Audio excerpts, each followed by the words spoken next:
this day when we want to show everyone out there who's the best. We really need to be focused. I tell myself, I got this, I'm the best there is. The star is Frederick Osbo.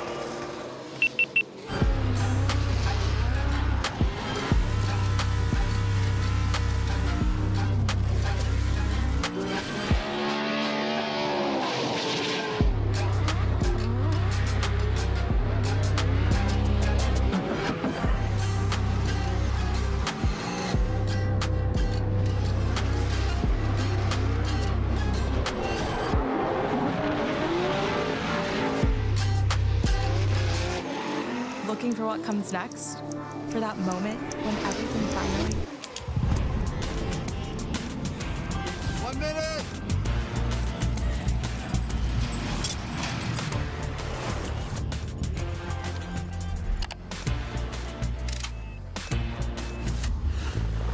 Whichever path you choose, it starts here.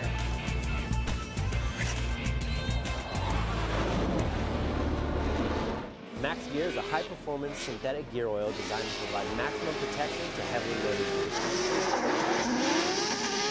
Slippery synthetic molecules and cellulose additive package not only reduce wear, they virtually eliminate both gear and bearing wear. We run 1,000 horsepower through our transmission and differential all season long and never have a problem.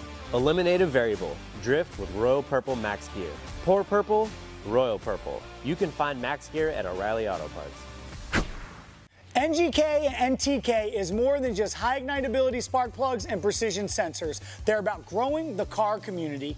This is why they're introducing Shop Squad, an automotive meeting place for shop owners, service writers, technicians, students, and industry professionals to come together and share knowledge and encourage self-growth. Enrolling is free, and you have access to on-demand training, digital newsletters, product launch information, and more. Woo!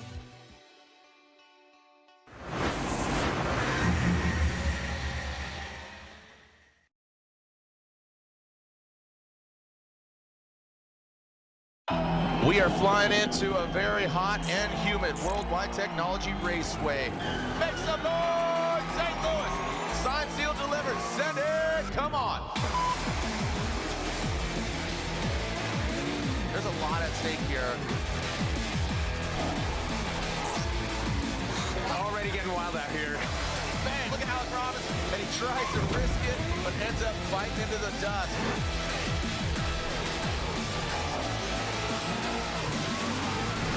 The lights are on. This is round 5 of the Formula Drift Pro Championship. Olsen gets a little too aggressive, fights off more than he can chew. Look at the proximity from Odie Bakshi. Come on, boys, let's get a winner. Odie Bakshi gets the win. Send it. We'll see you online, or we'll see you another time. See ya.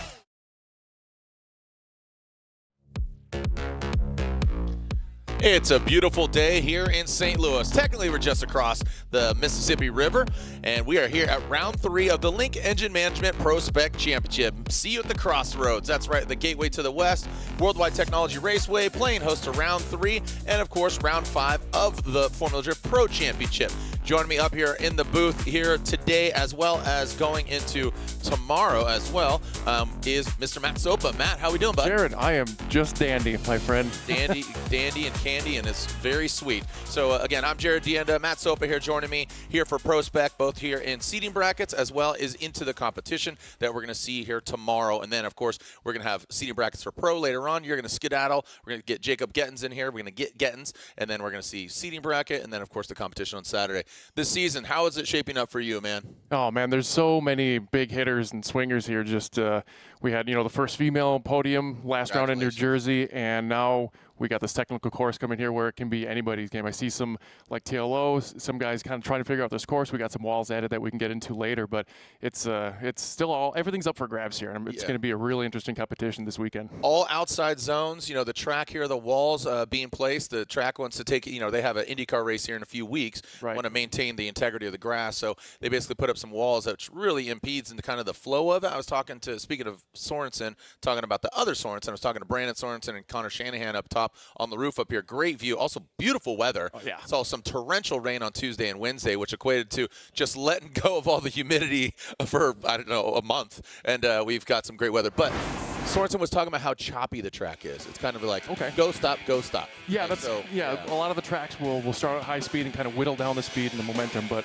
this there's two kind of slow down points in this track. But let's look at the seating bracket here. We got Farouk Kuge getting a Byron in our first runs, and Derek Kennedy and Adam Heishman, Cody Dempster, Eric Medici, Rudy Hansen going against Alex Licklider, and so on and so forth here. So yeah, we got stacked here. So we're just going to look at the top 32 so that we can fill our top 32 main event tomorrow. Right. So again, yeah, we're trying to fill a whole 32 bracket. There are a lot of drivers here in ProSpec, and yeah, so the seating bracket, how it all shapes up. So we have our 16, then we backfill with the other 16. Anything else you kind of want to go through seating brackets as far as explanation?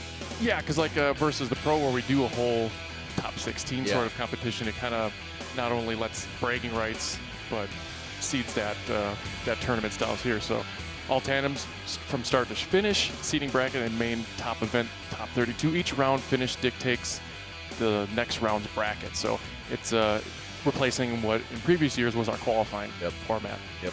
I like the format. I think you got to get creative. It's all killer, no filler. Ryan Sage always says it's the essence of drifting, right? So give it more of that head-to-head. And, last time we did this, Connor O'Sullivan came out on top, again, making history, the first ever female to podium in Formula Drift. And there was a piece that just came out I saw. It's about the women of Formula Drift, which is really cool. Z Kennedy and Lorette did a great job voicing over, talking about, all those things going on. And of course, Kelsey Rawlings. TLO, Tommy Lemaire, Target was kind of on his back. O'Sully just put it all together, just peaking at the right time. Getting the track prepped, denoting obviously the outside zones. You see some orange striping going down here as opposed to the white. But thank you to the Worldwide Technology Raceway staff for, obviously making a top tier and a safe track and a safe venue. But let's take a look at the championship results, where we stand after 2 rounds. So we're officially at the halfway point of both Pro and Pro Spec. Right. But Tommy Lemaire, TLO, he's bringing that secret sauce, a.k.a. the maple syrup. O'Sullivan sitting in second. Nate Chen, he's just been on a tear. He's been driving really well. Josh Love, you got to love him. Cody Buchanan doesn't know what to do with his hands, but he knows how to obviously work a wheel, right? Yeah. Alex Jagger really beat himself up in Jersey, man. Oh, I feel for him and his lovely bride. They're expecting a child soon here. And Amanda, man, look at Amanda and Kelsey, 7 and 8. And then Austin, and then, Drifter J, another Canadian, chopping it up. And some people are like, who are these people? And that's what I really love about it, is just, rising to the occasion. Cole Richards, really, I love his driving style. He's got some real talent in his ears, talking about Takayano and stuff. And absolutely, talking about talent. Look at these guys. These guys chilling out here. Sons of, I didn't know there was a brown hat convention going on. These guys, all brown hat. They call them the Brown Hat Boys. That's their YouTube page. I don't know if you know that. I do know. Yeah, the brown hat, the mullet, the sun's out, guns out, that kind of attitude. Is our season schedule so far? Obviously, we saw TLO, Connor O'Sullivan, St. Louis, and then we will crown a Link Engine Management ProSpec champion at Grantsville, Utah, just outside of Salt Lake City. All right, you can see the karting track there, our big stands, and like I said, it's absolutely ideal weather. This is probably the best weather we've seen ever here at St. Like Louis. The 6 years we've come here, whether it was the first time was on the road course, we had an awning tip over a semi-trailer, and it was just so nasty. Biblical. But now we got that out of the way early this week to get us some good weather going into this weekend. Yeah, nice little breeze here as you step outside of the tower. The St. Louis Arch just there in the background. I talk about it, and this is how it breaks all down. Flowy, outer zones. That's what it's all about. Walk us through the track. Yeah, so we're going to have a hot start here going out of the start line and chicane. They want a nice snappy initiation in outer zone 1, smooth, and a late transition going to outer zone 2, and then to make a smooth arc in outer zone 3. Another thing that the judges want to look for is from outer 3 to 4 is only slowing down after the transition.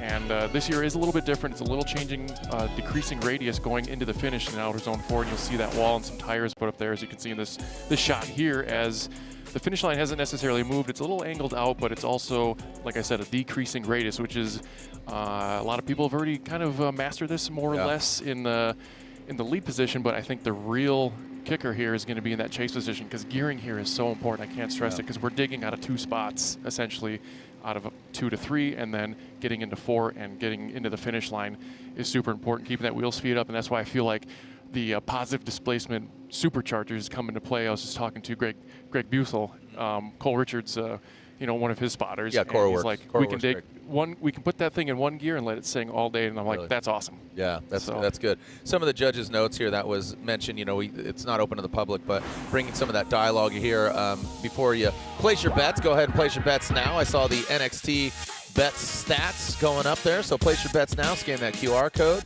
and literally, you win, they win, everybody wins. Some of the judges' notes: correct line after outer zone 1. You talk about that. Don't push wide too long and then choke the chase driver. Outer zone 3, fill the entire zone. Show the set proper line and set yourself up to outer zone 4 as you talk about how it just whittles on down. It's very reminiscent of Seattle, how it kind of you start real big nitty gritty and there's just bottlenecks all the way down to that very tight finish. And then outer zone 4, approach it with smoothness, control. That's talking about that outer zone 4. So those are some of the judges' notes that transitioned over here. So, all right. And all right, we got multiple camera angles and in-car only available on the app. So even if you're here in the building, like that man, my man right there doing the wave with his hands. Oh, it's a one-man wave. Okay, now. Double pumping. Yeah, double pumping, dude. This guy, that guy parties, and it's only Thursday. Big time. Oh my gosh, that guy, dude. Sun's out, guns out. I mean, I think he's got some 10W30 in his hair. Look at that thing; it's greased up. Woo, built for speed.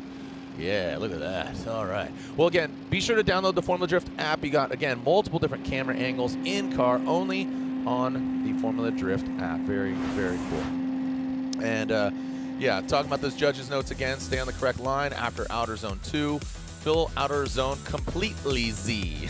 And Must then be a attack. Nissan. Yeah, that's a Z. It's got to be a Nissan. Outer zone 3. And attack that outer zone 4 very smoothly. And you just talked about that. And set up gearing, how you land it. Yeah, the art of approaching that, making that snappy transition that these judges want to see. Scrubbing their speed after the transition and getting their rear tires into outer zone 4 as quickly and as far outside as possible. And then they even add more angle into that outer zone 4. But let's take a look at our judges. We got Robin Nishida returning from Japan, That's right. Vernon, and Brian Eggert. Yep. Don't even try saying his last name. Nope. Not event. It disappeared. I'm not even going to. Just Vern. Again, the likes of Prince, Madonna, and Vern. That's You know what I mean, Vern? Yeah, I don't think he does. I don't. Do you know the Vern show? Do you know, or what was that? That's from Ernest. Ernest goes. Do you know that? You know what I mean, Vern? He does. Okay. All right.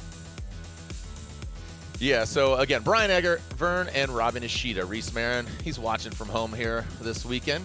Gets a weekend off, gentleman. Saw he was most recently out in the Pacific Northwest doing some more drifting coaching, and everybody's been busy. He's always doing something. I mean, dude, this last weekend was bonkers. Forsberg and his lovely fiance, they're getting married here in just a little bit, but spent the weekend with him and his wife down in San Diego, and my wife, and then everybody's at Goodwood Festival Speed. You got, Extreme E, where it's really cool to get the band like, oh yeah, I saw that thing. That's what I love about social media. Obviously, you can get some negativity and all that stuff, but you know what? You could use it for good, not just evil. But just seeing how busy everybody is, how many events are going on. We're 8 weekends.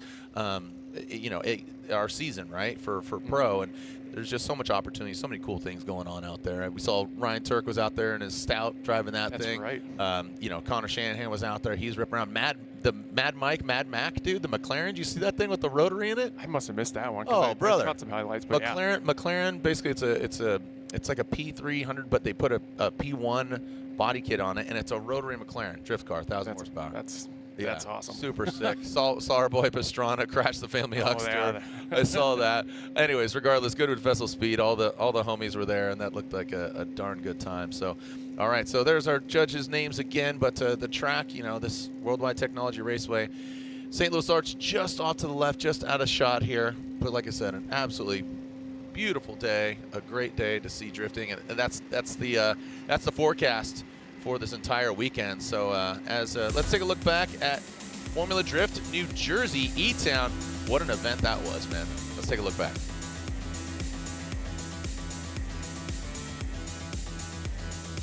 E-Town, that's right. Oh my gosh! No! He does have hair. Scar for life. E-Town, good. E-Town, real good. Let's send it! Smells like stale beer and old wood. Turtle Power, let's go!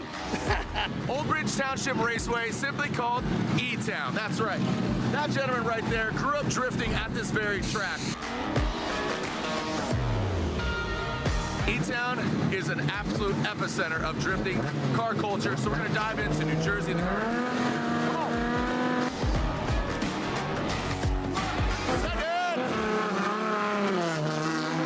E-Town is home. E-Town is the home track. I've been coming here since we were drag racing.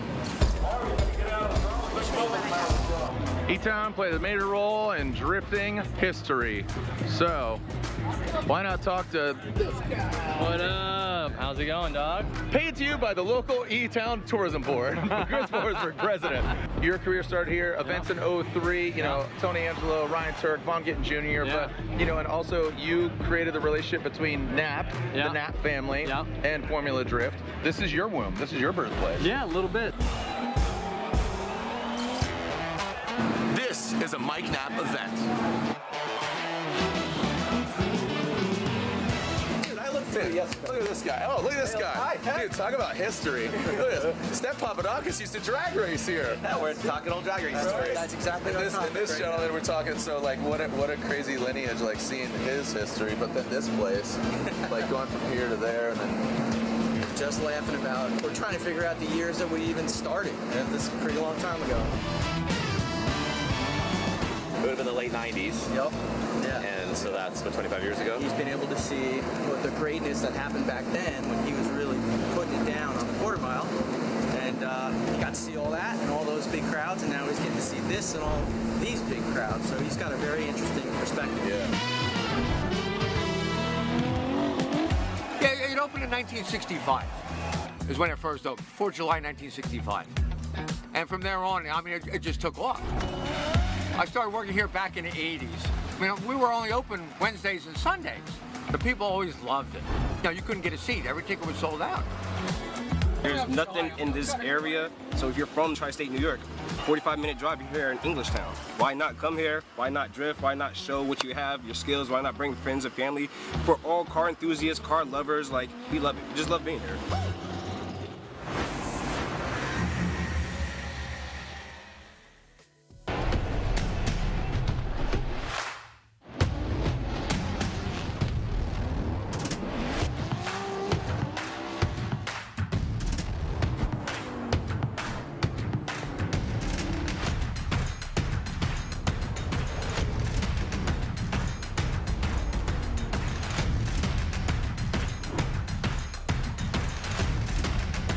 GT Radio. Experience ultra high performance.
On race day, when you want to show everyone out there who's the best, here we go, Frederick Osborne. You really need to be focused. I tell myself, I got this. I'm the best there is. The star is Frederick Osborne. If your answer to the summer heat is let it rain, we're looking for you. Join us at Toyota Racing. Is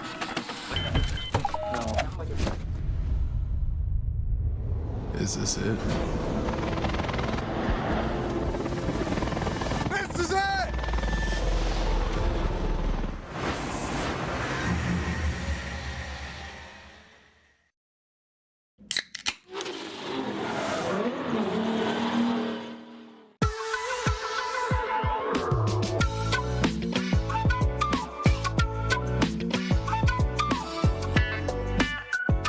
My name is Kevin Wells, Competition Director of Formula Drift.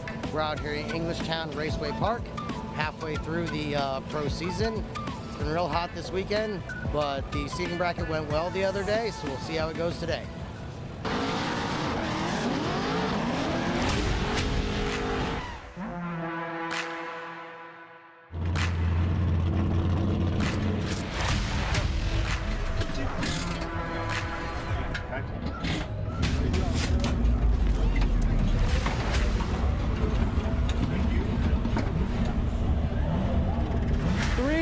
Guys,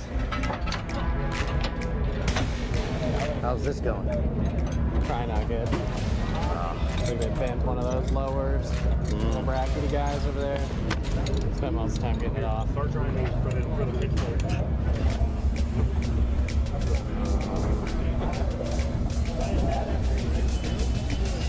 All right, sorry guys. You tried. Yep. I mean, I told myself I had to hit him, so... Yeah, you needed to hit him. I mean, I wanted to put some marks on that boiler door. It ripped the wheel, like, right out of my hand. Oh, really? Yeah, I felt like I didn't hit him that hard, but it just... Whoa! Just unlucky. Yeah. All right. It happens. I mean, it's the first time I've hit someone in pro, so, you know. There you go. Got to get that out of the way. Hey, buddy. Say hi, come give him a high five. High five? You got that water bottle? He's like, I'm drinking. All right, so you got to be on the ground, fired up, driving away. So that you're gonna have to get that battery charger too. Matt, get ready to pull the battery charger.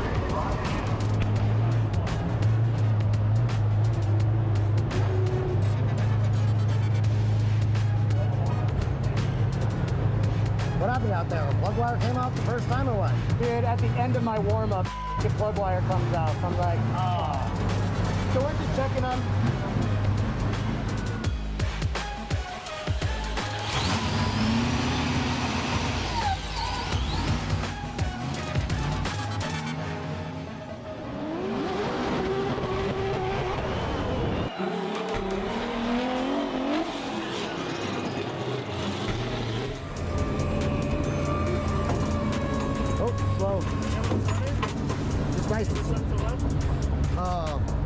What's up? Yeah, I'm gonna turn. Second brakes. A little movement.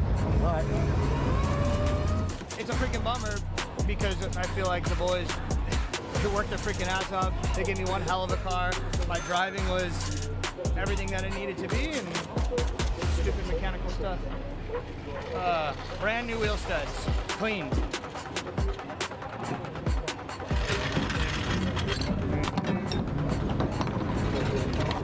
Solid, bruh.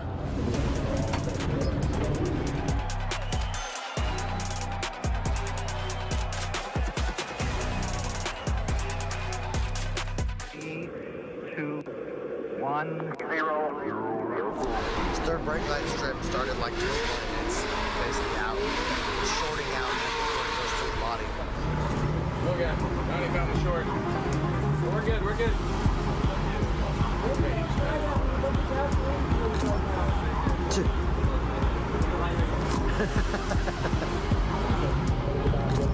Can we check the tire pressure to make sure it did not lose any from contact?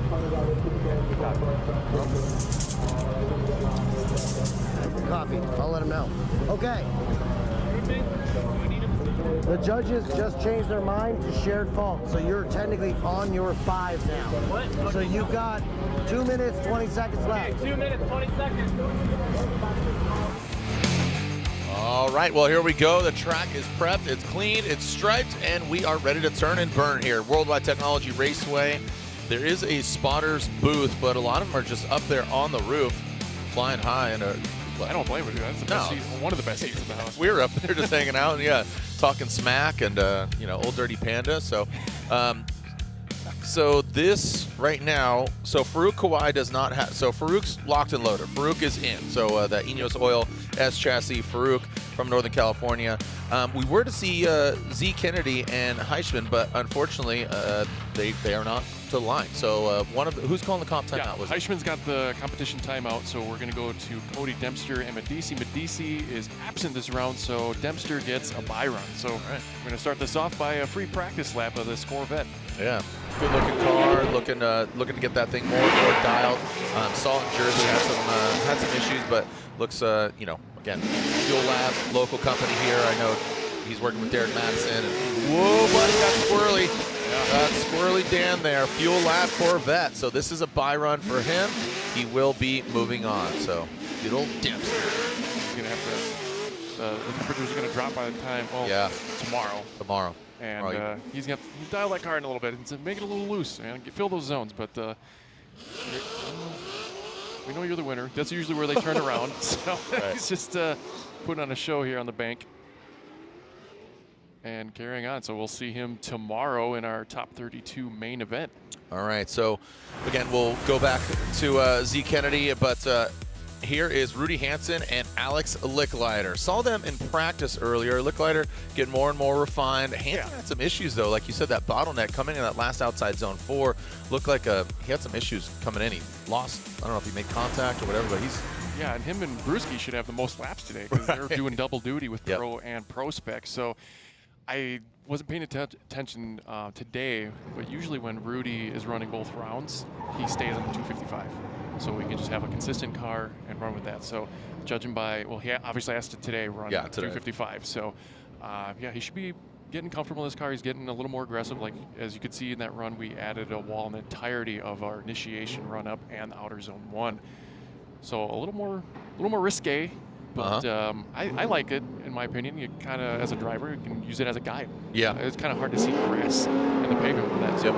Absolutely. So all right, here we go. Rudy Hansen, Licklider. Hansen out front here in that S chassis. Goes and initiates in that first outside zone. There you go. You just talked about it. He actually taps the back bumper right into the outside zone 1, sets himself up for outside zone 2. Licklider does need to gain some ground on him here in this outside zone 3. Doesn't get all the way out there, but definitely fills it with that back left corner. And I mean, Rudy got it dialed right there. So he must have, again, learned and progressed. So Hansen, a great, solid lead run above Licklider here. Yeah, let's, while they turn it around here and head back to start, Hansen, like you said, he kind of left outer zone 2 a little early. We can take a look at that once we get the replay going here, but it kind of didn't set him up perfectly for that transition outer zone 4, but also at the same time, Licklider was kind of playing a game of catch-up that entire chase run. So here we go with the Air Force replay. Coming out of the chicane here. Nice and gently. There we go. All right. Hansen, little flick of the wrist here as we go into outer zone 1. I really like how he filled that. He could have been a little deeper earlier, but Licklider's playing the whole game catch-up. He is filling the zones and mimicking, but he just needs that proximity here. You can see Rudy filling the zone, comes out of it a touch early here, but the judges kind of want to see a little more aggression going into outer zone 4 and using the car at angle to slow it down versus like grab the handbrake going into the outer 4. And like I said earlier, there's a decrease in radius now in that outer zone 4 going to the finish. So it's a very technical at the end. And the most difficult part, I believe, is that chase driver has a way shorter course. Yep. That gearing, you got to keep those tires lit. Yep. All right. Speaking of lit, about to get Licklider, as Alex will lead and Hansen will be giving chase. Let's see what we got here from Licklider.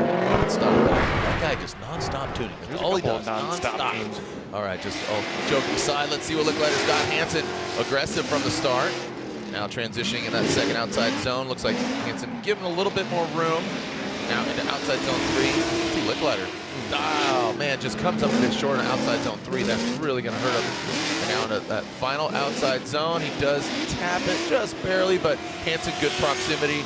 So that was showing, you know, some maturity, some veteran driving there from Hansen. Give himself just a little bit of room, and then just reeling him in there on that last outside zone. I really like the temperament that Rudy had going in there. He didn't really have to be super aggressive in the chase position. He did exactly what he needed to in comparison to what Licklider gave in the chase position and the room that he gave Rudy. So let's check it out here as Licklider gets through the chicane here in that purple with green wheels.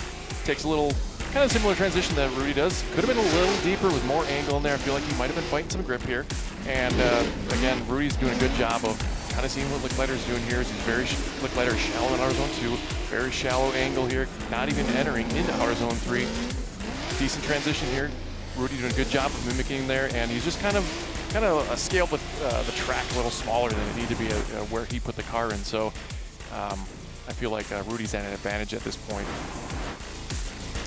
I think you know which way they're going to slide. They're going to slide the way of the St. Louis Arch, and Rudy Hansen from Idaho knocking out, unfortunately, Alex Licklider is going to park it for the weekend. So again, the seeding bracket, we're only taking the 16 that advance on to backfill. The other 16 already pre-seeded based off of last round's finishes, not the standings. Again, don't get it twisted. It's about where they finish in the previous round. So again, given New Jersey, if you finished in the top 16, you're locked and loaded here for St. Louis. The other remaining drivers have to fight for the other 16 remaining spots. Just a lot of cars in the field. On the format. Yeah, a lot of cars in PROSPEC, you know, as opposed to we backfill with the 8.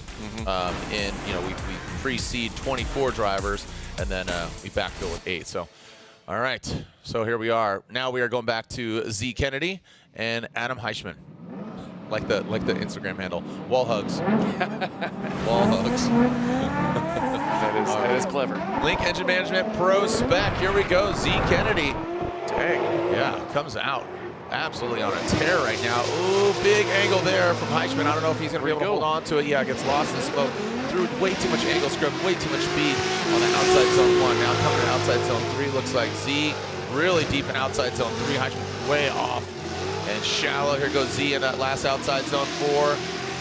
Definitely kind of in and out, in and out. That was an interesting line. You saw her get in, then pulled out, and then went back in. You know, if I didn't see all these PROSPEC drivers practices, that was amazing. I really liked that lead run of her. That was exciting. Like, I don't know what changed, but she made the right correction there in her driving, because that was dialed in here. I really liked the initiation. Lighten those tires up early, way before the 3-2-1. Awesome angle. Heishman trying to match it there, and he's usually a very good chase driver, I've been told by Greg Husel. And there they go. She's filling out that outer zone 2. Great. Good, smooth arc into outer zone 3. Heishman playing that game of catch-up. He's trying to sacrifice the zone, sacrifice the angle. Look at hanging that car out wide. Decent transition in there. Could have filled outer zone 4 a little better. Does come back in the party and through the finish, and Heishman just barely staying in frame there. I really wanted to see him there, but it all, you know, from outer, he just could not recover from that outer zone 1 mistake at initiation. Well, absolutely, to your point, just looking back at that again, what a great late car. I mean, she just had the car dialed. So, you know, as good as that lead run is, she's going to need to show up here in the chase position. Ooh. Restart. Restart. Cone. Restart my heart.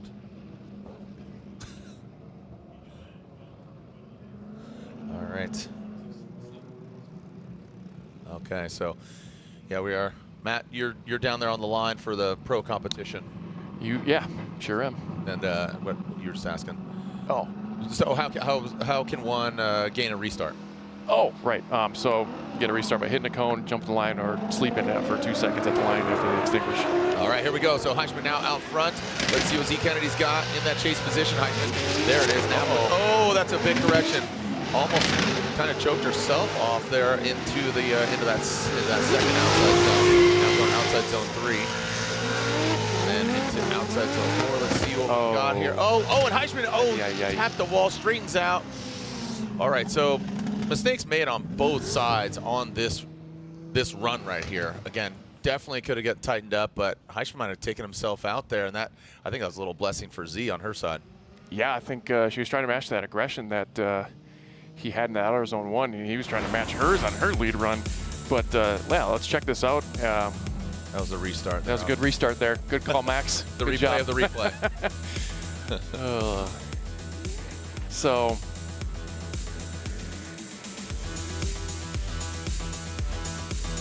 All right, so go do the full replay. Yeah, here we go. New tape. There we go. Here we go. Heishman throwing it in there. Awesome angle. He's filling the zone up really well here.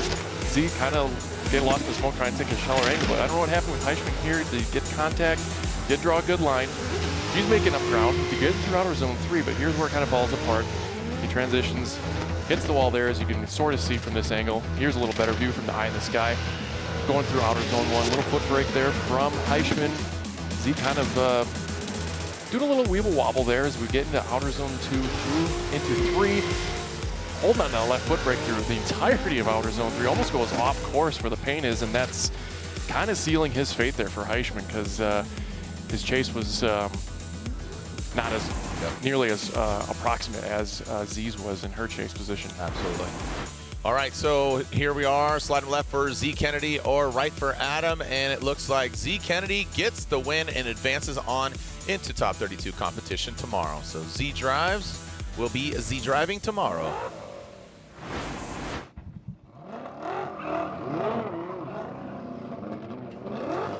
As far as format, things that we've implemented this year from seating brackets, there's another big one as well. Right, and we're not doing any one more time, so it's kind of puts more pressure on the judges, but I'm okay with it though. I mean, yeah, dude, I love putting pressure on the judges. I do. I'm looking at Vern right now, and I'm staring through his bald little head right there. That's a beautiful. I'm glaring him down right now, giving him all the pressure in the world. But like, skateboarding, snowboarding, action sports, all those things. There's no one. Let's see him do it again. So, you know what I'm saying? No mulligans, only in golf and drifting, I guess. Nope. So, here we go. All right, Brian Wills, Human Rahimi. This should be a wild run. Look at these guys. Oh, these guys go 117%. There it is. There it is. Just bashing that back bumper in. Wills goes hard into paint and into the wall, losing that back bumper. Oh, they color coordinated, too. This is Toasted George here. This is outside zone 3. There goes Wills. Human Rahimi.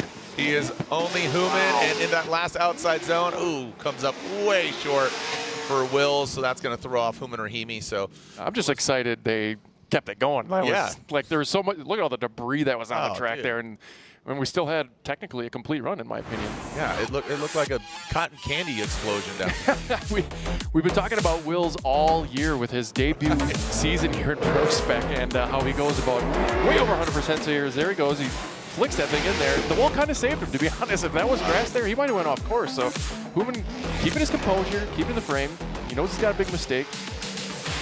Not Human doesn't have a mistake, but here's Wills. He's still completing his job as a lead driver, minus that big wall hit. Here we go. He comes up short in outer zone 4 of those. The real big deficit there. And Human staying in frame there, put on some pressure on the chase. And we got Justin on the quad here, getting that bumper for Wills. He's going to modify his. Got a new bumper for his quad. Yeah, zip tie that thing on there, Weber, would you? There you go, Michael.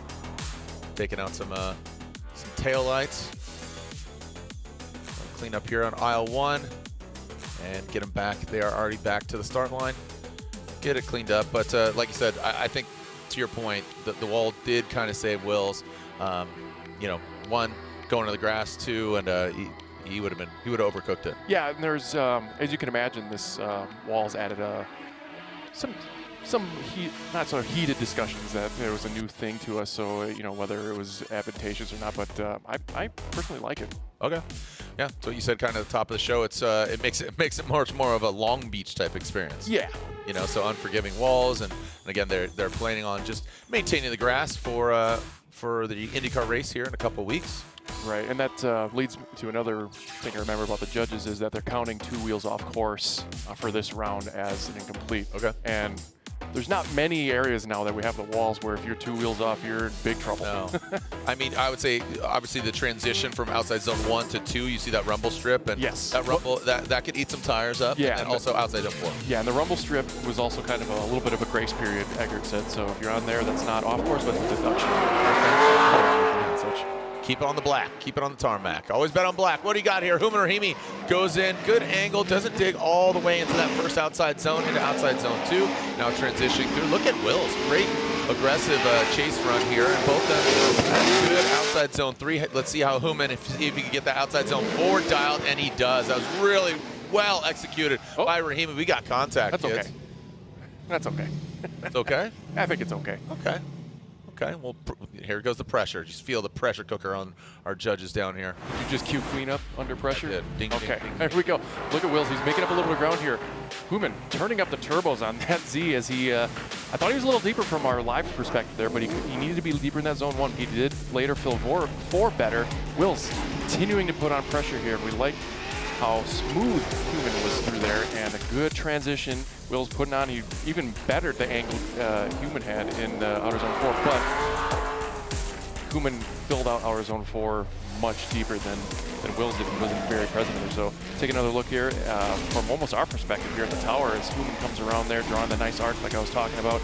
Into 3, not too many corrections. And he had a little bit of stutter there going into that transition, but you can see a little handbrake pull, and he filled that zone very nice. A little nudge from Wills. We'll call it even there. Okay, all right. That's just like your opinion, man. Yeah, you know, it's I'll abide. Here we go, slide of left for Wills, or right for Human. Rahimi, there we go. Wills aggressive, but like you said, that wall tap out of the gate, that kind of saved him. A little choppy here and there, just needs to tighten it up. He reminds me of like kind of how Alec Robbins made his debut. Just real aggressive, getting out there. Remember like when Robbins, I remember vividly here in St. Louis, he just went hard into the paint. We're like, bro, relax. Pump the brakes, literally. You don't need, that many energy drinks. Slow it down a little bit. You know what I mean? Like, so, but Wills, he obviously has the talent. Just need to calm the nerves a little bit. We are understanding that I did get a text, a DM from Advani. Unfortunately, he is not here. So the homeboy from Riverside, California, just down the freeway from myself, he says, yeah, dude, unfortunately, right as we're done with our pre-race checklist yesterday, warming the car up, there's almost no oil pressure. Looks like the motor is losing pressure internally, so we had to pull out from this round. He says, I'll see you at the next one with a fresh motor, the SOC continues. So, Advani, we'll see you in Utah. As I say, SLC, yeah, Salt Lake City. There you go. All right, again, another non-stop tuning here. And this is pretty Ricky. Ricky Hoffman, he actually, just as I said that, he stops. He stops. Stuttered. Oh, dude. All right, so Ricky Hoffman. Non-stop tuning, but stop drifting. Yeah, he had to. He had to stop the car so he could keep on tuning. Yeah, he had to crack open the laptop. Exactly. Nitrous, 2 bottles. All right, so next up we got Lee Yearwood and Jack Davis. When was the last time you drove? Actually, right after the 4th. Oh, okay. Before that, it was like 7 months. Oh, boy. I was like, I gotta. Well, you're a dad. You got duties. You got, Yeah, businesses and stuff to import, and of course. But oh yeah, we saw, dude, you imported a car for it's here today. Milwaukee Andy, dude. He drove his Altezza, right? Yep. Sick.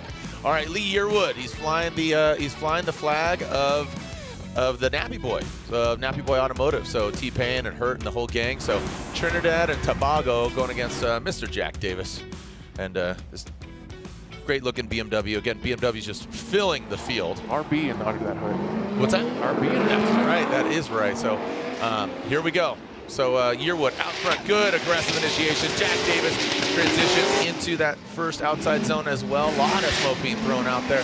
Outside zone 2. Jack, aggressive, has to back off. Now into that third, and now that final outside zone. Let's see what we got from that Nappy Boy BMW, Jack Davis. A little shallow, so good proximity from Jack. But both these guys definitely, they need a bigger shovel because they need to dig deeper. If you say so. Hopefully it's not. Anyway, yeah, I like the performance by both drivers here in the lead and chase here. Yearwood doing a great job. I really like his initiation and the aggression coming out of the gate here.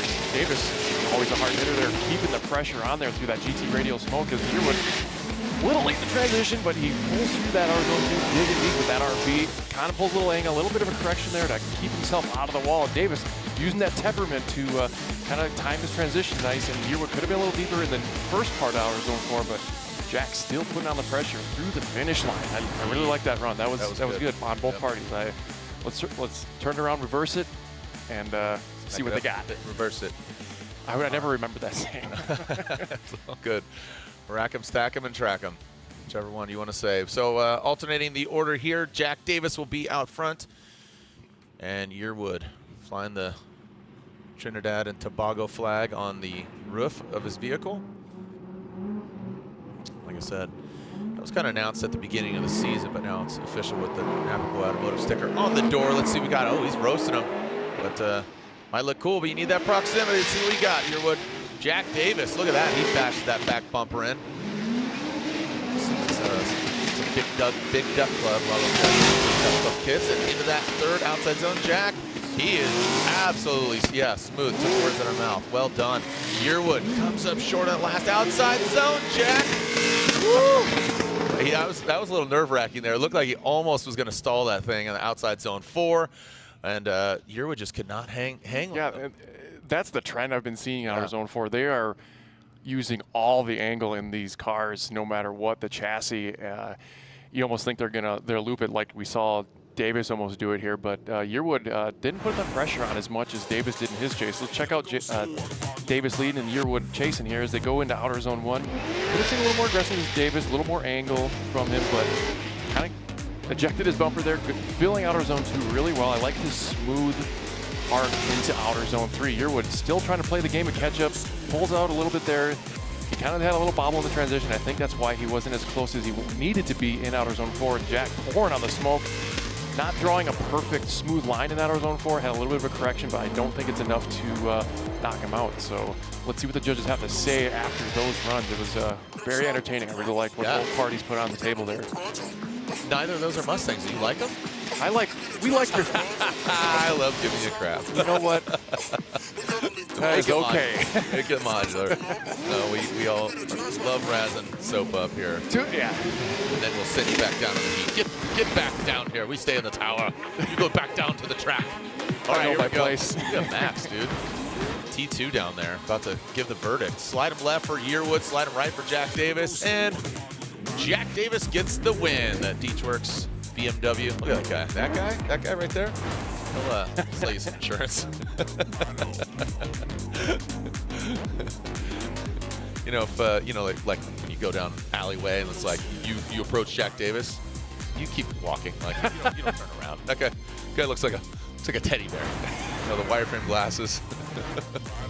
All right, all joking aside, here we go.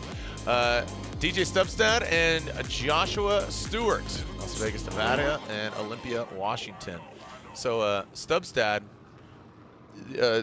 have we seen him previous rounds? Because I feel like he had some mechanical failure. Yeah, he had some issues. Stewart just messaged me. He's like, this is actually a battle of the Army and Navy. Oh, word? Yeah. Okay. So yeah, Stubstad, Army, Stewart, Navy. So okay. Let's battle of the ages right now. What is that football they have, like they play against each other? There's a trophy for it. It's like the axe or something like that, right? Brian's giving me a head shake here and saying yeah, but all right. So here we go. Stubstad and Stewart now swinging right there in front. Look at this, Stewart. All right, in great looking Corvette. Stubstad, he's given him some decent proximity. Has to back off now into the outside zone 2. Guys, again, a little sloppy here on that initiation, but then tightens it up there on the outside zone 3. Outside zone 4, dialing in, good angle. Unfortunately, Stubstad taking a very, very shallow line on outside zone 4. Yeah, that's a lot of mistakes I've seen in practice. Yeah. The chase drivers have been doing is they get a little too ahead of themselves and almost literally the lead car. So I really like Stewart's approach here, coming in the destination, almost taking out the front bumper of Stubstad there, but fills out our zone 1, pouring on the angle, and I think this is where Stubstad kind of fell apart. He was trying to play the game of catch-up again, and sacrifices a lot of line there and angle to catch up to Stewart here, as Stewart completely fills out our zone 3. Could have been a little smoother through there. Good, decent approach to outer zone 4 there, but he should have been a little more deeper, using a little more momentum of the car to get fill that a little bit better. But I did like Stubstad out of the gate here with the proximity, but I think he just got lost in the smoke there a little bit, Jared, and was completely absent in outer zone 2 along with Stewart there as he kind of wiggles his way into outer zone 2, Stewart does. And look at that. Look at how close he is. There's no overhang on these Corvettes, but he just needed to punch it in a little further, and it would have looked a little more smooth. So hopefully he can clean it up for tomorrow. Or, I mean, after whoever wins this battle, if he does go on, you know, something to take away. All right, well, let's see. Again, DJ Stubstad, I thought that was his DJ name. Like, DJ Stubstad. No, he's a junior. What's a junior? Yeah. He's a junior? Yeah. All right, and I would see the battle. Him and Hansen need to go at it. I mean, they're feathered and lethal. Oh, yeah, absolutely. Here we go. Stubstad, a lot more comfortable out front. That's what we're looking for. Stacked on the door and stacked on the wall. Oh, look at this. So Stewart comes up way short on outside zone 2. Stubstad with the clean air, dialing it in. Absolutely going for the kill in that last outside zone 4. Looks like he figured that thing out. So Stubstad, yeah, maybe just chasing out again. Army versus Navy. Here we go. So looks Stubstad's like Army, right? He showed up. Yeah. Oof. Like I said, sweep the leg. Look at that. Color me surprised. That was good. Good driving by Stubstad here. Look at that. 70. Color me surprised. Yes. Knock it off, Jerry. Look at this. So this transition is almost like as if Stewart was doing the same chase line as Stubstad was. He kind of got lost right before 2 and sacrificed a lot of line here. Stubstad did have kind of a smoother transition from 2 to 3 and filling out outer zone 4 complete. He did, you can't see it here, but he was kind of yanking on the handbrake just a little bit to keep that car kind of composed. But that's going to be a tough one because, like we said, there's no one more times in the seating.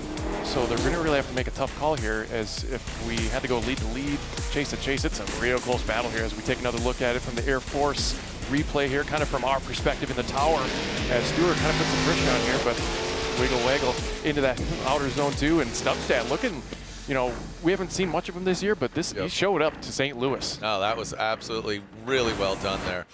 You remind me of Conrad Grunwald.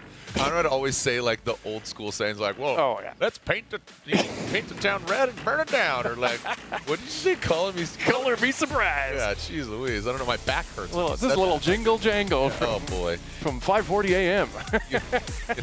One day of having a kid,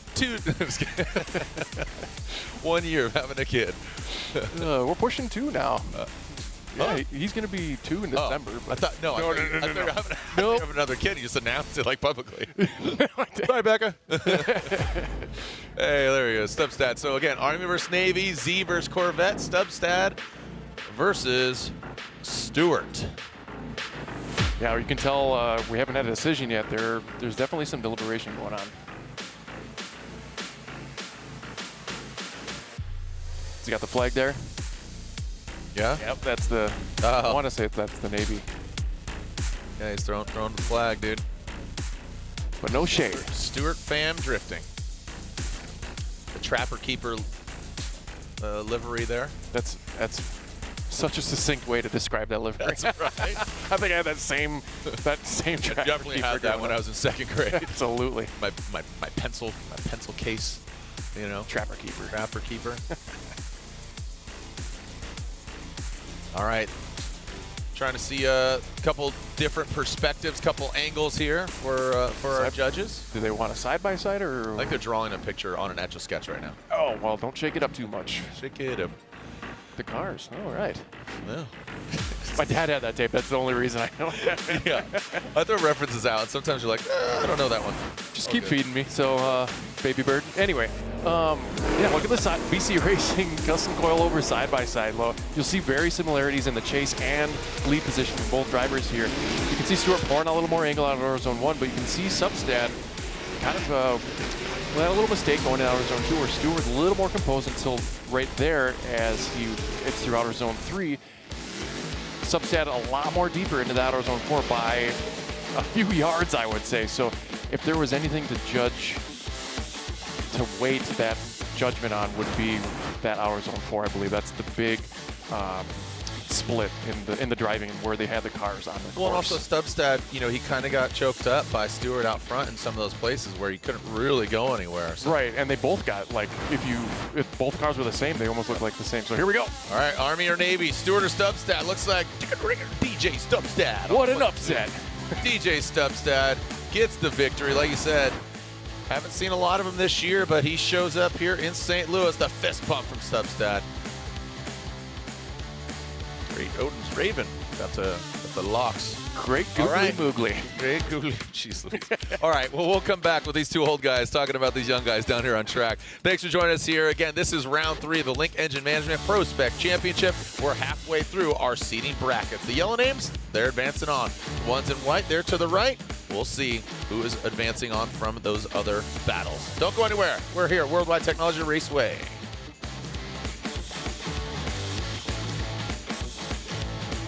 Link ECU, let's go! So the next step was to get this thing on a proper ECU, especially with all the technology that Link has to offer. Which should give us full communication and full control over all the sensors. But so far, being able to log in and review every lap has been a huge plus. To have Link pull through and step up for us and just help us out to be able to all pull it together. That's all we need. Simple, cheap, easy, works, good ECU, weatherproof. It's got enough IOs too, like we're doing tons of stuff. Oil, fuel pressure, boost control. All those features I have thanks to the Link ECU.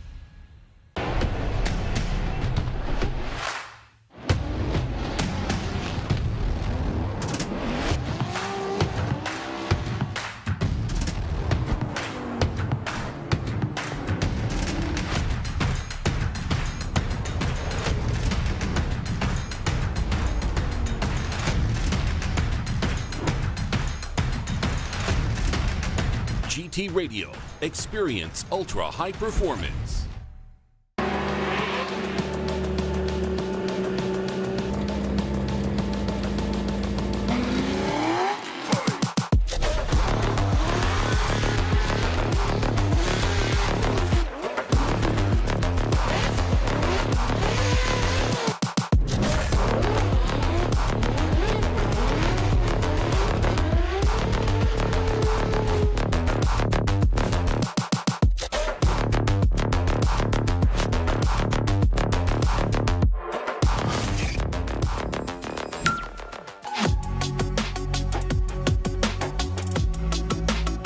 The final touch to my dream build is a Sony Mobile ES system.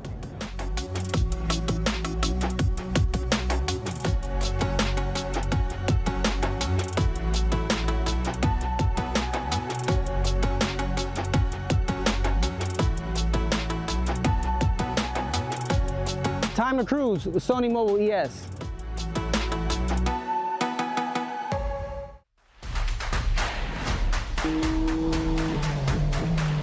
モータースポーツで得た高度な技術をすべてのレイズホイール一本に込める魂は永遠に変わらないビヨンド・ザ・レボリューション The concept is racing。All right, here we are. We are back. And thank you for joining us. Jared Dienda, Matt Sopa, our tour guides, our judges, Brian, Vern, and Robbie from the Netherlands, American, and Japan. All being represented here. All right, Bystrak. Big boy. He's a dude I would walk the other way in an alleyway. You think so? Yeah. I mean, You're not small. I could take him. What, grocery shopping? Dustin, You're going to take Yeah, I'm taking take him out to dinner. Dustin Miles. Miles of Styles for Miles. Here we go. What do we got here? I almost wish we didn't have to see these guys battle. Right. Oh, great looking S13s. Yeah, I mean, two very talented drivers. Wow. And Bystrak throwing it in. Very fluid, good line there. Oh, Dustin having some issues there on the transition. Got hung out to dry there on outside zone 3. Here goes Bystrak. Doesn't get all the way out there, but I'll tell you that counter of Dustin Miles. Let's see how he handles outside zone 4. Ooh, you see that front right wheel was flapping in the wind. Yeah, that's the one thing I've seen is like when they hit that lock stop, you see like, yep. Wow, what coming out of the gate, Bystrak?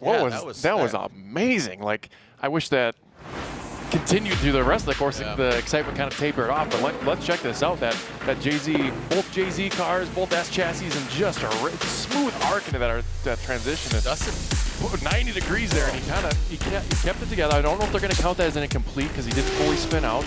But Bystrak had a foot brake in there. I probably wouldn't have done that there. It could have been a little deeper in outer zone 2, and then also in 3, excuse me, previously, as Miles gets an opportunity to kind of catch up there. So, like I said, let's flip it around here and see if Dustin Miles can top that style of initiation going in that first zone. That was something else. So, the most exciting initiation in outer zone one I've seen so far today. I think Z and Bystrak. Oh, that's right. Yeah, Z she had a heater. Yeah, she had a banger. All right, here we go. Dustin Miles out front. He's really going to need to rise to the occasion, having that major mistake on that chase run. All right, so Miles out front, Bystrak in that chase position. Bystrak keeps teasing this car. Where's it at, man? What's going on, Bystrak? All right, here we go. Dustin Miles initiates. Bystrak aggressive initiation in that chase position almost simultaneously. Gets a little done and dusted in that first outside zone, and Bystrak makes a major mistake. Not as violent as Miles, but Miles looks like he is holding it together here on this third outside zone 4, dialing it in. Uh-oh. And Miles almost exceeds the track, almost gets involved with that grass. And again, no one more times here in seating brackets, and also 2 tires off is considered an incomplete. So yeah, we didn't see any of that, but there was Miles was like literally 90 degrees in his chase behind Bystrak. Let's check out this. Like I said, if you're thinking it's almost an incomplete, but not, it's like yeah, it's a pretty big deficit. You're flirting with it. So yeah, let's check this out. Miles drawing a smooth line throughout his zone one. Bystrak a little late to the party in this transition here, and kind of messed him up here as he tries to gain that ground here. And Miles did a decent job of keeping a smooth line throughout our zone 3 as Bystrak tries to make up some real estate here and almost goes off course.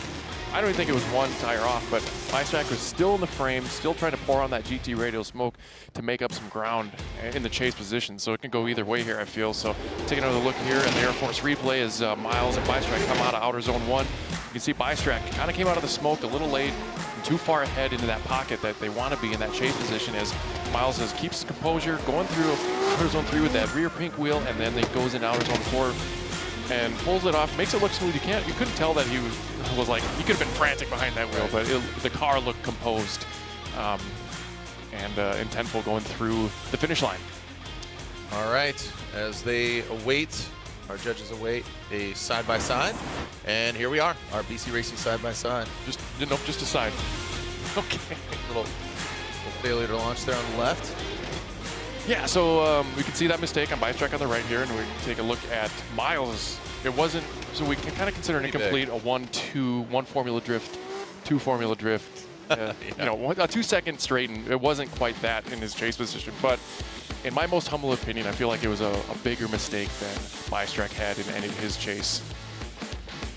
All right, do we have a verdict? The judge is still considering. What do we got here? Again, this is you know, I mean, that looks like a snapshot from like 2004. Right, we got a couple hatchbacks. Right. Yeah, a couple hatch S's with some JDM kind of graphics. You know, that was like 04 Sonoma. You know, like oh, that was great. So yeah, you can see beautiful day here. Oh, I'm so stoked because I've never heard anybody talk more about the weather than all of us this week. I know. Well, or again, Orlando, to Orlando's defense, traditionally really hot and humid. It was perfect. Jersey, holy hell. It was warm. It was warm. It was sweaty. It was high toast. We watched the teaser of our, you know, we're doing the Send It series this year, just giving kind of the culture, the vibe of each of the locations. And you get, when I'm talking to Mike Knapp there of the Knapp boys, my shirt is soaked because I was just sweating, dude. It was so hot. So it's nice. I think this year we've been blessed with some beautiful weather up until this point. So believe it or not, Jared, I'm walking on air. the S13 hatch is my favorite S chassis. Really? Yeah, as far as like looks and stuff. If I had to pick one, that would be mine. over S15? Yes. Wow. I think it's Matt Kaufman's car. Ooh. Okay. Well, yes, it did have a Ford motor in it.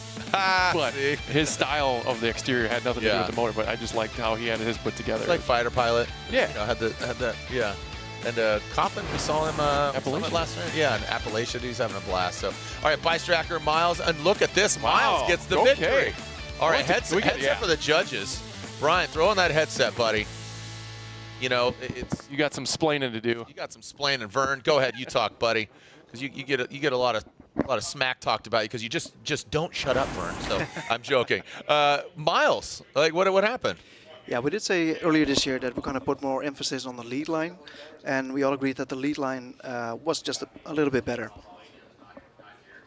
So you're saying Miles' lead line, and he didn't impede, or Bystrak impeded on Miles' line? Is that what you're saying? Or just a lot of more stress on the lead? A little bit more stress on the lead. And if you look at the chase runs, we did think that Bystrak was decelerating a little bit before the transition, coming into 2. So it might have affected the chase a little bit. But then lead to lead, it was a little bit better for Dustin. Okay. All right. Well, thank you, Vern. Appreciate the insight there. And Robbie chiming in there a little bit. These guys, I was just talking about him. Yeah, Greg from Coro Works. And where's Boss? Or no, is that Boss? Yeah. Okay, so yeah, Dan was out. Dan Mo unfortunately is out. So Alan Boss, yeet on the door. We'll see. First time in competition tomorrow then. Oh, sick. Yeah, absolutely. So all right. So like a Boss gets a fast pass into 32 for tomorrow. Oh, brother. It's a practice lap, brother. Yep. Get that one out of the way. You can't win in qualifying. Get out of here. So yeah, next pair is warming up in the box. We got Alex Jagger and Margaritas Catanus. Yeah, Catanus. Yeah. The I'm only doctor. a quarter. Hey, I'm only a quarter Greek. He's full Greek. Are you? Yeah. Quarter Greek. Quarter Greek, Polish. Right. Your right leg. Yes. That's your Greek streak. Wham. All right. Yep. Margaritas Catanus, Alex Jagger. And like we said, Alex was absolutely on it in Jersey. That's kind of it's his home track, and he just was beating himself up. But I have a feeling he's going to get some redemption here today. But he's got to get through, how'd you say, the Greek doctor. Yeah, he was our first lead car in practice ever today, and you know, with the new, I want to say not obstacles, but we were like, okay, perfect. Everybody do that. Like right out of the gate. I'm like, that's the Alex we know. All right, there we go. All right, Jagger, he's got that dove gray Stewart coatings, great looking livery on his vehicle here. But Margaritas will lead, and Jagger will give chase. Come on down. You're the next contestant on PROSPEC. Oh, buddy, as Catanus goes really nice and tight to that outside zone 1. Alex Jagger not letting him go too far. Now into outside zone 3, a little shimmy there from, again, the drift doctor. Now into outside zone 4. Let's see that scrubbing of the speed. Alex a little late into that outside zone 4. And Catanus, you can see just hammering on the throttle and powering out. Yeah, letting that nitrous spray in that LS of his BMW here. So, yeah, let's talk about that initiation with Jagger. Holy, wow, that was a sight to see here. So kind of a straight up initiation for him. I think Jagger might have expected a little more aggression there from the lead position here, but did a good job of keeping composure afterwards. They're both in the zone. A little sacrifice in angle here as the Greek doctor pulls through the outer zone 3 there, and Jagger a little late to the party here in that transition. Could have timed that just a little better. That kind of would have put a little bow on the top of his chase run there. I think that was the only mistake I saw in the chase position, but in that lead, he checked all the boxes for me, Jared, as far as his responsibilities as the lead driver goes. All right, well, Jagger's going to get the clean air now. See if he's got the moves like Jagger. And again, Margaritas gonna chase him down. Just a few more battles left here in our seating brackets.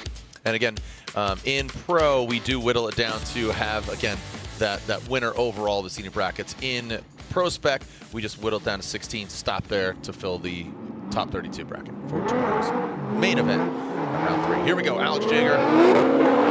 Looks like the cone was hit, but it was by the chase car. I've seen that before. Yeah. Doesn't matter. Doesn't matter. Keep it going. Here we go. So, all right. So Jagger now to the second outside zone.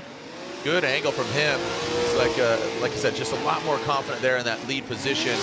And you can see the LS doctor, the Greek doctor, whatever you want to call. Oh, looks like Jagger does get involved with. Oh, he just got out of shot there. We're going to definitely see a different angle, different perspective there.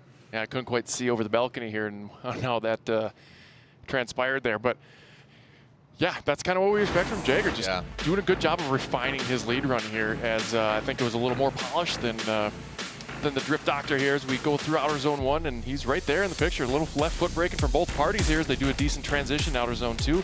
Fully filling it. Look at this nice smooth arc. Jagger's definitely confident there, but Catanus there sacrificing that whole zone to gain proximity here, and was kind of late on that transition here as Jagger only drops 1 tire. So will that be a mistake to kind of waver that needle? I hope not. As far as, like, I feel like the rest of his lead run was pretty polished compared to Catanus here as we get through outer zone 3 there, using all the angle of that Z here, and he does a good job of what the judges wanted there. He didn't slow down in his transition until after the car was rotated, but he did come in there a little bit hot, and like I said, he might have been frantic behind the wheel, but the car still looked composed. He dropped 1 tire out of the course and made it look smooth through the finish line. I mean, a lot of doctors, you know, he's a Greek doctor, LS doctor. I mean, how many schools did he go to? A lot of PhD. That's a lot. Yeah, no I kidding. mean, gosh, he's just smart. All right, here we go. Are we going to see a verdict? So Catanus and Jagger. So look at this. Wow, Catanus gets the victory, and we are seeing that Jagger did have 2 tires off in the outside zone 4. That's a bummer. Brian Sage over here, Robbie, and all the judges. So, that's like that small detail, but that's why we said it, and that's why we keep repeating it. Yeah, we always say it's a game of inches, in between the ears, but that was probably a few inches for that other tire to be off. So it's unfortunate for Jagger that not making it to the main show here. But good on Margaritas. Like, let's. Yeah. No. Yeah. It's just it's not to take away. Yeah. Just not taking anything away from taking a look at here again. The Steelite coatings. So there we go. 370Z. You see him go in. So there's one. There's the one. Oh, just enough. Yep. I can't argue that. That's black and white there for sure. Just gutted for Jagger and his team. That's going to be a bummer. But Margaritas moves on as Justin Chestnut. Again, Chestnut, look at that dude. That is, again. Walk away or pass? Is that what we're rating these guys' headshots at? Yeah, exactly. Tyler Foley, this guy, he's just growing and advancing, getting more and more refined. He's having a good time out there. All right, here we go. The Chestnut with the After Hours Auto Sports BMW, and Foley, Aqua Foley, into that second outside zone. Now into outside zone 3.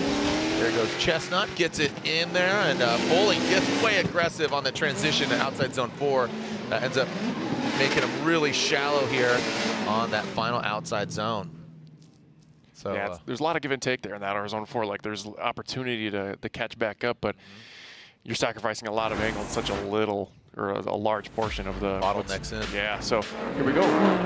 From the sky, the drone here, Chestnut kind of doing a straight up initiation. Not as deep as we thought initially in the outer zone 2. We got that truth serum going here, and as he transitions into outer zone 2, same story there. Kind of absent in that, he wasn't in that zone at all except until 3. And Foley making kind of a mistake there in the chase position. And 4, getting a tire dipping in there until the last half of 4. He does fill it through the finish line here as Foley's trying to put the pressure on. So Foley, all he really needs to do here is we're kind of way in the lead, is to fill all these zones, and he's got a big advantage going for him. If he can just get that car near the walls and fill the zones well, he'll have an advantage here. The windows to the walls? We're not going there. Yep. Nope. All right. GT radials. Keep them going. All right, here we go. Let's see what we got with Foley out front, Chestnut in the BMW. The new BMW. Yes, my bad. All right, E36 versus the E90. All right, and now transition that first outside zone. Foley, you see him that car just gripped up, does not get all the way to outside zone 1. Some wavering outside zone 2, but a lot deeper. Chestnut struggling to keep that proximity. Now into that final outside zone. Foley dials it into the outside zone 4. And Chestnut. Yeah, I mean, it was kind of the same. Foley was just rising and rising, and then finally the cake kind of rose to the occasion. I was like, here it was almost the same story in the lead position. Now we got the truth serum. It almost looked like the same run that Chestnut had. He was way shallow in outer zone 1 and got a little taste of it in outer zone 2, and filled a little bit there as he's going in outer zone 3. Does dip a tire in there, but he did sacrifice a lot of angle. I don't quite sure if he was even in there fully, but there he goes. Foley filling outer zone 4 beautifully, and that might have been the bow for his lead run to get him into tomorrow's competition. So take another look here at their initiation here. Foley, give it a little flick there. Just needed to do a little more speed. He could have been in there just a little deeper, and that would have been another seal his fate into the competition here. As Chestnut trying to put on the pressure, seeing a wavering in the lead position as Chestnut's trying to keep his composure. I was really hoping Chestnut would have timed that transition a little perfect. He would have been able to kind of waver the judges the other way, but if we're comparing the lead to lead here, Foley's got a slight advantage in my eyes a little bit. So let's see what the judges have to say about this battle here. All right.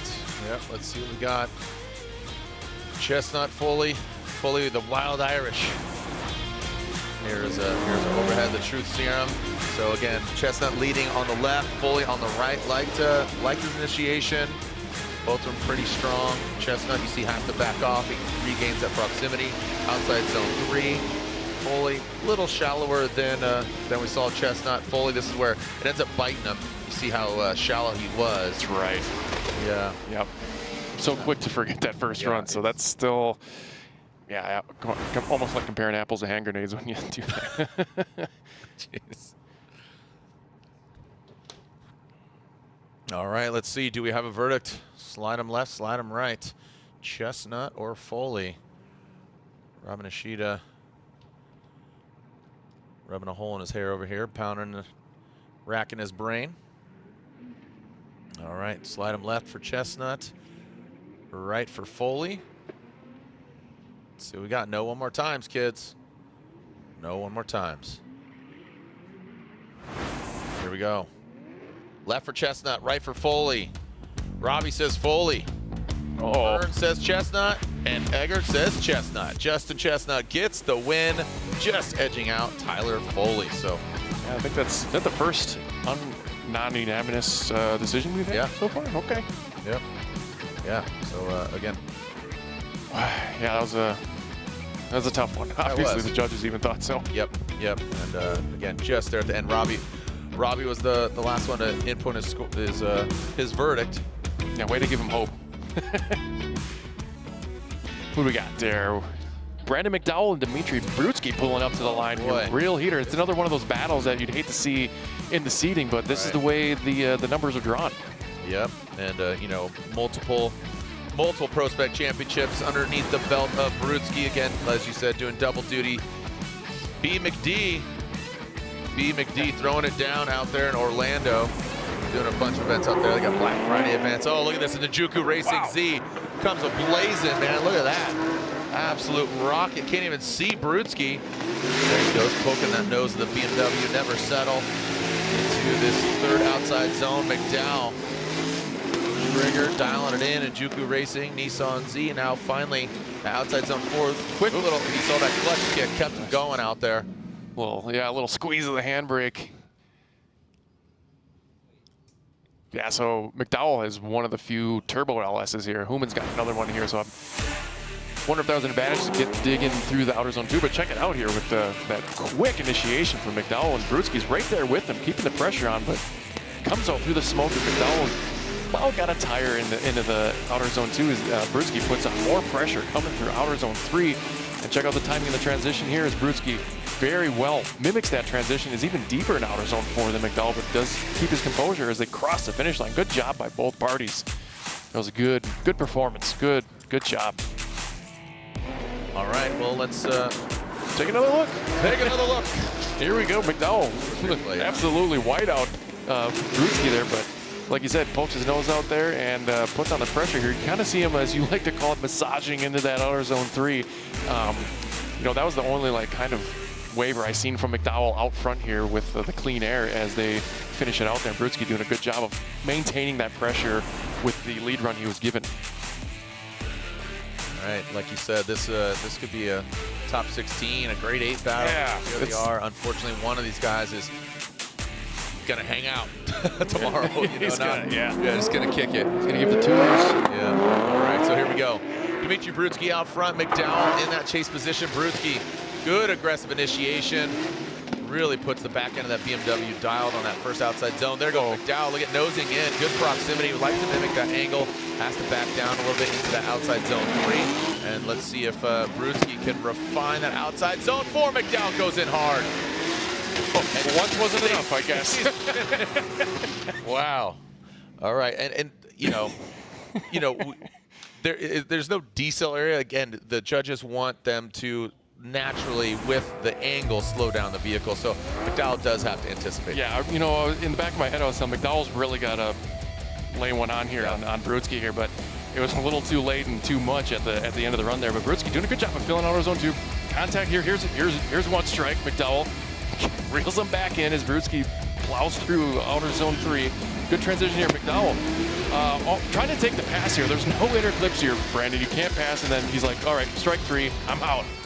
So, unfortunately, I think that's going to kind of seal McDowell's fate there as they bring it back to Max, and we'll get a decision. Yeah, that's unfortunate for McDowell.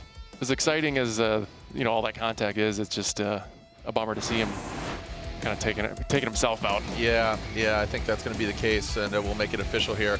Yeah, and that hit was just too much to come back from. All right, so Brutsky gets the win. McDowell, McD is knocked out. That's another thing. So we talk about the double duty guys, Brutsky and Hansen. Brutsky actually has a car for Pro and PROSPEC, 2 different cars. So, and one of them's, you know, a champion car of Mike Gessa. So always something to think about. I just like throwing that out there. Yeah, that's a different approach than what we see from Rudy Hansen, you know, campaigning the same vehicle in PROSPEC. Right. All right, taking a look at Mr. Kapic here, Donut, the Donut Media Camp, and Clark Hatton. So there we go, Kapic, bring it on up. Yep, Clark's not too far behind, but definitely an age. Yeah, and again, Clark, definitely a talented young man. Love to see what he can do. He's very, very accomplished driver. And talking about, you know, his youth. Don't mistake his youth, you know, for not having some great accolades. I mean, he's been driving since he was 11 in Ireland, England, and Scotland. You know, he came in 4th just about a month ago or so in a 250 horsepower car. So yeah, Clark's definitely a talent. But so is Kapic. Kapic's had a bit of bad luck, but we'll see if he can, again, flip that coin over. Let's see what we got here from Kapic out front, that Donut S chassis. And Clark now into that 3rd outside zone. Kapic really deep, and Hat just does not get all the way out there into outside zone 4. Looks like Kapic putting it together. And again, just how it just pinches and narrows down right there towards the end. Yeah, that decreasing radius is a bit of a challenge for especially the chase driver. When it's even more so. It's like extrapolated for how much it pinches. So looking at Adam's lead run here from the sky, like the little flick there, and put on the pressure. He's almost trying to overtake here as he's not quite in that pocket where he should be, as Kapic brings it around, transitioning kind of late, but you can see a little stab. I don't want to say it's a checkup, but he does stab left foot brake there to kind of get the car back in control, sacrificing a little angle. Hatton sacrificing all the line to get that proximity back, going into outer zone 4. Kapic doing a good job of drawing that smooth arc there. Does kind of make a correction there as Hatton is still in the frame and putting the pressure on, but probably not as clean as he would like to see. So both cars disappearing in that GT radial smoke. Kapic, you can see the left foot brake there as they come around through outer zone 2 into 3. Kapic sacrificing a little bit of angle there. He pours it back on, all the throttle there, and Hatton still in the party, but sacrificing, like I said, all that line and angle to get that proximity. Not what we want to see. We want to see him kind of back into the door of Kapic's car. So we're going to switch it around here. Han's going to have an opportunity here to shine with the clean air and Kapic in chase. All right, here we go. Clark Hatton, Kapic. Let's see Clark out front. Woo. It looks like it's like a GTO. Yeah, it does look like a GTO. Like the poke on the rear wheels, maybe that's why it just looks mean, dude. It looks like absolutely. Reese Millen? Is that you? All right, Clark Hatton here in that 2nd outside zone. He is absolutely ripping away from Kapic here in his 3rd outside zone. A little correction there as he exits out. Now in this final outside zone, there it is, just pinching, narrowing in. Again, kind of how Z Kennedy did it. Got in, bounced out, and then kind of got back in it. So that line there. Yeah, after watching these guys practice, he's definitely progressed. I really like that he got the car dialed in and the driving for our seating bracket here. As Adam kind of had a late start here, trying to gain up some ground, doing left foot brake in there. Not sure why he did that far back, but that's the way it goes here. Sacrifice some more angle. Hatton's run a nice arc from outer zone 2 to 3 here. He's making a correction there. That's going to kind of be a deficit here, but look at Adam. Kind of trailing back there, kind of just always late to the party as we get into outer zone 4, but he did have a better performance in outer zone 4 in his lead versus Hatton's lead in outer zone 4. So like we said, one more time, this is it. Who's going to go to the top 32? Ooh. We got, 2 more battles after this. It's going to be a close one. I think the scores are in. Let's see where it slides. Slide him left for Kapic, right for Hatton, and it looks like a 1, a 2, it's a me, Kapic. There we go. Adam Kapic gets the victory. Unfortunately, Clark Hatton knocked out early. So again, very talented young man, just a bit of bad luck. Again, a lot of accolades here. Drift League England. Last year he was 3rd in Pro 2 and 18th in the pros. 5 podium wins over the past 2 years. Just with every turn of that car. I mean, he's only driven this FD car 2 times since it was built. This is previous to this round, but just getting some info from their camp. Casey Cole versus Cole Richards. It's a Cole off. It's a NASCAR name off. It's a NASCAR brother. I believe. I can't remember if it was in the seeding, but this is not the first time we've seen them in battle this year. Loses fast, Cole. Yeah, because we were talking. I think they're in the top right bracket. Mm-hmm. Yeah. Yep. Cole versus Cole. Cole versus Cole. Guaranteed, Cole's gonna win. Every Christmas they always get Cole. That's unfortunate for them. Yeah. All right, Casey Cole, Cole Richards. Should be a good battle. Again, another one of those battles you hate to see. Either of these guys get knocked out. I mean, that's for any of the battles. I mean, just saying, just from what we've seen, these two talented drivers. Look at that, Casey Cole dragging the bumper on that first outside zone. Oh, what happened? Cole Richards tries to dive in, gets too aggressive. Oh, actually doesn't. That wasn't terrible, actually, in that second outside zone. Now in a third outside zone, Casey Cole, that M-Spec S chassis, cuts through the smoke. Now into that last outside zone, and Cole loops it. Casey Cole, to clarify. Casey Cole loops it. He was on a tear. Come on, bud. Brother. Dude. He's had a little bit of a string of bad luck, too, and it's tough to see him take himself out like that in the lead position. So here we are in a standstill in our Air Force replay. Yeah, there we go. We're back live. I believe they're turning it around here. Yep. Oh, what a bummer for Casey Cole. I mean, you see that M-Spec quarter panel just scraping and squishing on that outer zone 1 wall here as they get through here, pouring on that GT Radio smoke. Cole Richards here tries to dive in. I'm not sure what happened. I saw a little handbrake pull. It didn't seem like there was contact in that transition impeding Casey Cole from transitioning from Richards in that chase position back there. But here we go as he just got a little piece of the dirt, 2 wheels off, and that was it. That's a bummer. So here we another angle as we kind of peer through the smoke here as just loops it and they give a little boop to each other's front bumpers there. Yeah, I think it was just an independent fault there. Are we calling a 5? Yeah, so there was contact with an incomplete. So yeah, if whoever they deem at fault gets and that was the opportunity, it was on Casey Cole? They officially said that it wasn't Casey Cole. So Cole Richards in the CoreWorks vehicle, he can go back, get hands on his car, take a look. Get 10 minutes. Yep, he gets a 10-minute allotment. Yeah. If Casey Cole wants to put hands on his car, he would have to utilize a competition timeout, which, I mean, very well might benefit him. All right. So just a few more battles left, actually 1.5, as cleaning up down there. Brought some dirt out there on track, so get that swept and cleaned up. Casey Cole still in a line, but when we come back, we have 1.5 battles left here in our Link Engine Management ProSpec Championship here at Worldwide Technology Raceway, just across from the Mississippi River.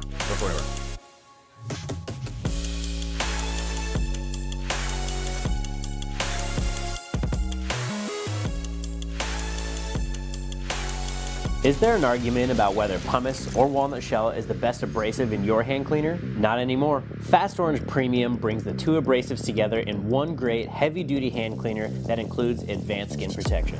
It's our best hand cleaner ever, and that's why we simply named it Premium. Fast Orange. We know a few things about cleaning hands.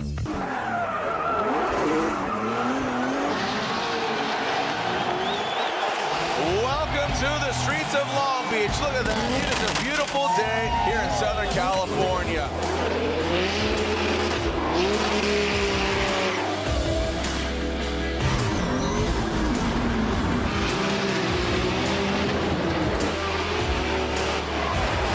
K&N is back for another year as the official air filter of Formula Drift.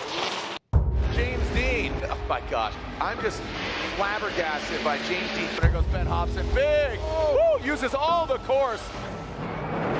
Performance Mustang RTR. Von Gint Jr. just riding the edge. Absolutely. RTR's been some busy camp over there.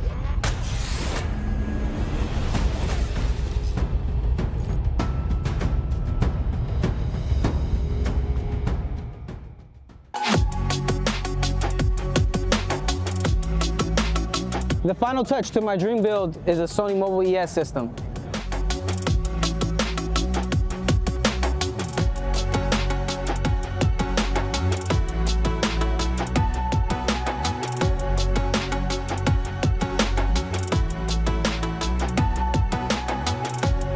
Time to cruise with Sony Mobile ES. On race day, when you want to show everyone out there who's the best, Here we go, Frederick Osborne. you really need to be focused. I tell myself, I got this, I'm the best there is. The star is Frederick Osborne.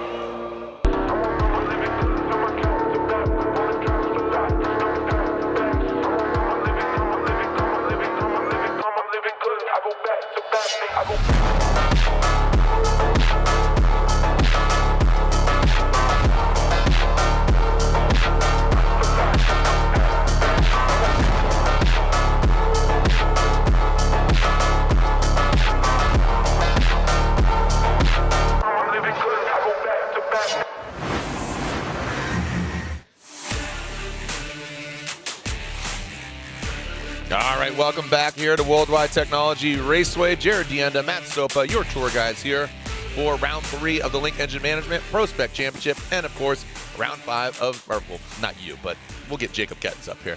Yeah, I gotta do start. You gotta go back to the line. Yeah, I gotta send these guys when you say so. That's right. Well, not when race control says. Yeah, exactly. Well, all right. So, what was to be our final battle is not. Yeah, so we got Jace Havoc and Trevor Root. Root's really coming into his own. I feel like he's kind of. See the Root's on fire? No, he's blossoming. We don't need no water. Sprouting. We don't need no water. Let Trevor Root burn down. We're just tires. We're just gonna burn tires. Yeah. There we are. Taking a look at the. Smile, you're on TV. Crew. All right, we got the is that Sideways Sean up there and the Ruckus Racing crew. That's Sideways Sean Killingworth. All right, so here is Havoc and Trevor Root. Spotter came in here, says, Havoc. Yeah. Havoc. Whoa. Hey, all right, we got it. Sorry, no more. Nope. Want to make sure. Thank you for the phonetics. Sorry, it was a bad Havoc. Oh, here we go. All right, Havoc out front, Trevor Root in that chase position. Now there you are. Ooh, can't even. Whoa! Wow. Comes out of that smoke and just pops right to the side of him. Well done there by Root into this 3rd outside zone. Now transition to that 4th outside zone. Root dials it in. Havoc coming up a little bit short there in outside zone 4. Man, that was a really aggressive move by Root in that chase position.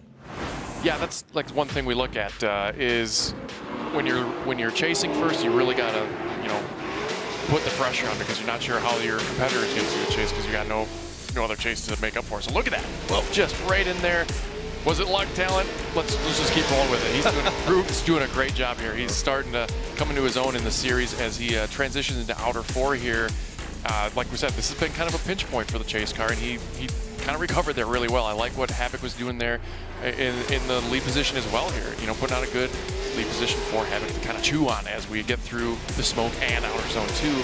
Drawing a good line here. Root kind of putting the pressure down, doing a little stab and jab as it completely fills out outer zone 2 there, and a decent transition. It was a little lazy coming to outer zone 4. I think that's why he kind of checked up. Could have been a little deeper in 4 if he was a little more aggressive coming in that transition. So switch and reverse it.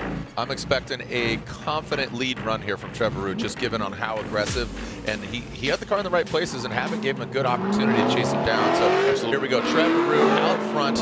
Let's see how he manages the BMW. Havoc. Oh no! He backs that thing up the wall. Ouch! Woo, he lifted the back end up off of that Jersey wall, the Jersey barrier, K-wall, whatever you want to call it. He goes into that 3rd outside zone.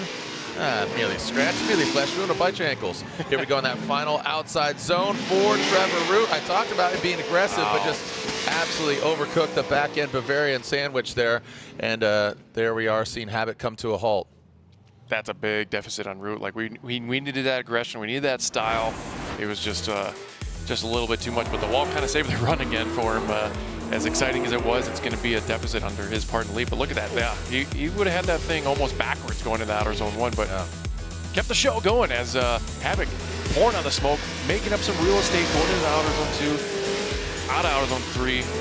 Havoc making up some ground there, and could have mimicked that transition better, but Root did a great job here, minus the back half of the car disappearing into outer zone 1, filling that outer zone 4. Just look at that again. Debris all over the track. Almost went over into the other side of the fence there as they round out outer zone 2. And let's Let's check out their guys cleaning up. Look at that yard sale. Yeah, dude, barely used. Yeah, a lot of BMW parts. Low miles. Barely used. Make an offer. Shout out to our crew and all the homies that are on our FD staff, as well as the Worldwide Technology Raceway staff. Thank you for expediting it, getting it done.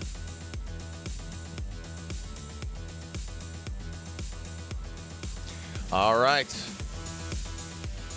This is round 2. Excuse me, not round 2. When I talk about it, backtrack. There's round 3. That's right. This is Worldwide Raceway, and we are just across the Mississippi River here for round 3 of the Link Engine Management ProSpec Championship, as well as round 5 of the Pro Championship. And with that, Trevor Root gets the victory. Definitely want to see our judges throw a headset on there. Yes, please. Who's talking? Brian Eggert. Brian Eggert, Robbie, Vern. All right, we get Brian. Brian, Trevor backed it in pretty hard there. Why'd the needle go the way of Root? He still managed to keep it in drift, didn't straighten out or anything. And if the chase car had been a little bit closer, it might have affected them. And the distance he had back there out of zone for that contact, we don't think affected him. So we didn't really penalize him for that. But the rest of his run, he filled all the zones. Same with Chase. He did a really good job up until out of zone 4. But again, the lead car in that run was still a little bit off too. So did a good job overall. Yeah, didn't absolutely disrupt his line. Correct. Yeah, okay. All right, thank you very much. Yeah, I mean, besides maybe that affecting him mentally, seeing all this like asteroid field of car parts. But yeah, I absolutely agree with Eggert there that he wasn't near proximity enough to have that affect his chase run. All right, so if you can recall, Cole Richards, Casey Cole, their first battle, Casey Cole was leading, and in that final outside zone 4, Casey Cole was going to spin. He was spinning, and then Cole Richards hit him. So Casey Cole's at a huge deficit in the chase position. Cole Richards was able to get hands on his car without utilizing a competition timeout. I'm sure Casey Cole did as well. But like I said, this is a big opportunity here for Cole Richards to advance on. Needs to have a solid lead run. Nothing crazy because, again, unfortunately, Casey Cole in that M-Spec vehicle is sitting on that incomplete. Full ham sandwich. Let's just drive the car, man. All right, here we go. Coro Works, 86, BRZ, FRS, whatever you want to call it. Regardless, right now, good, solid lead run here. Look at that. Casey Cole getting aggressive here into that third outside zone. What do we got? And Casey Cole knows he needs to basically force an error from Cole Richards, but Cole Richards shaken, not stirred. And look at that. He does it again. But in the chase position, that is a dominant victory by Cole Richards in that Coro Works vehicle. Coming to us from Florida, operated that vehicle by Coro Works. Got a lot of talent in his camp, and gets it done.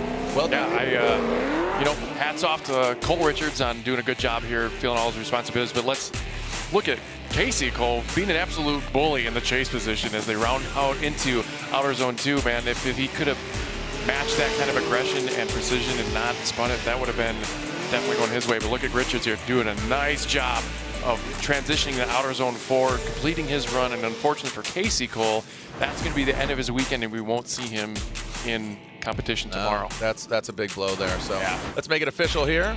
Slide him left for Casey Cole, but you know the verdict. Cole Richards, the young buck, getting it done. It is unanimous. Cole Richards will be joining the competition tomorrow for a top 32 of the Link Engine Management ProSpec Championship. And remember, if you're here tomorrow, it's ProSpec, but Saturday, that's right. It's round 5, the Formula Drift Pro Championship here at Worldwide Technology Raceway, just across the Mississippi River. So got a lot of partying going down here, beautiful weather, great cars, a lot of exciting things going down as we move one step closer to finding out who is our 2024 Formula Drift champion. And remember, come back and join us here local time. That's right, 10 p.m. Central, 7 o'clock for reference. So in about 3 hours, join us for Pro. You gonna take a nap after dinner? Or? I'm good, brother. I'm gonna go to the bar. I'm joking. I'm not. But no, we got a lot of stuff going on. We're gonna have a great time here today, tomorrow, and Saturday. So see you back here in just about 3 hours for our pro seating, and that is bracket style to find out. But the real winners here are the top 8 in our pro seating bracket, because they will join the remaining 24 drivers over there on again Saturday game day. So, yeah, Matt, thank you so much. I'll see you on the line and I'll tomorrow. See you on the line, and you'll see me up here. Got it. I'm not going anywhere. No, up here. And then yes, of course. So, thank you, Mr. Matt Sopa and all of our team, and we'll be back here. So don't go anywhere. Here at Worldwide Technology Raceway. I'm Jared Deenda, and this is Formula Drift.